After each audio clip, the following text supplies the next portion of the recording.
Welcome to Whispers in the Pine, where the trees hold secrets and some stories refuse to stay buried. Case File 2. Someone had been inside my house.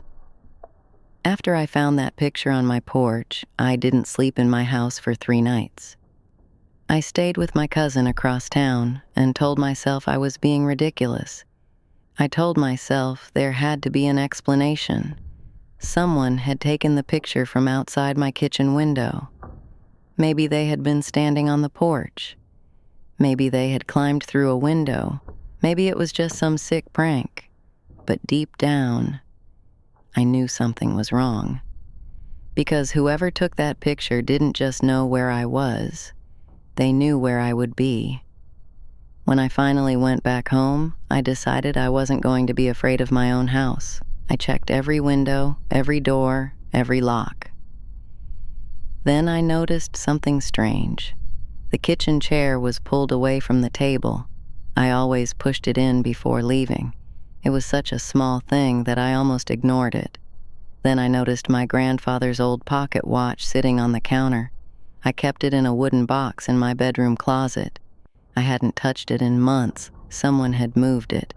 I walked through the entire house looking for anything else. Nothing was missing, nothing was broken. It was almost worse that way, because whoever had been inside hadn't come to steal anything. They had come to remind me they could. That night, I slept with every light on. Around 2 o'clock in the morning, I woke up to the sound of footsteps, slow footsteps, coming from the hallway. I held my breath. I listened. One step, another step. Whoever was walking through my house wasn't rushing.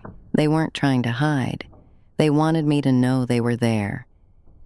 I grabbed my phone and locked myself in my bathroom. I called 911. The dispatcher told me deputies were on the way. I sat there in the dark, trying not to make a sound. Then my phone buzzed. A notification, motion detected, my security camera.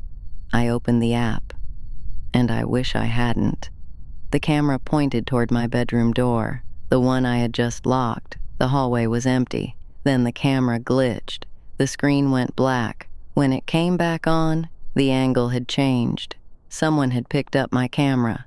They were holding it, looking directly into the lens. But the person's face wasn't visible, just a dark shape, standing inside my bedroom.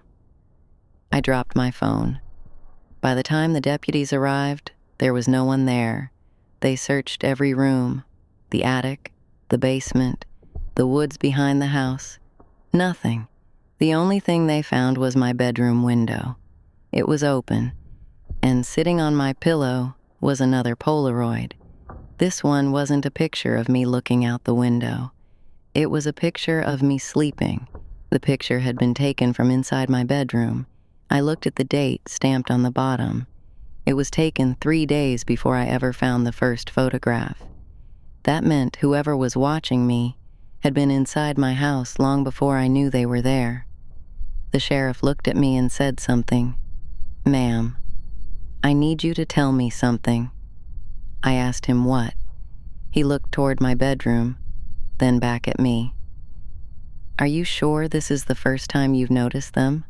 I didn't understand what he meant until he pointed at the wall beside my bed. There were small scratches in the paint, almost hidden, like someone had been marking the days.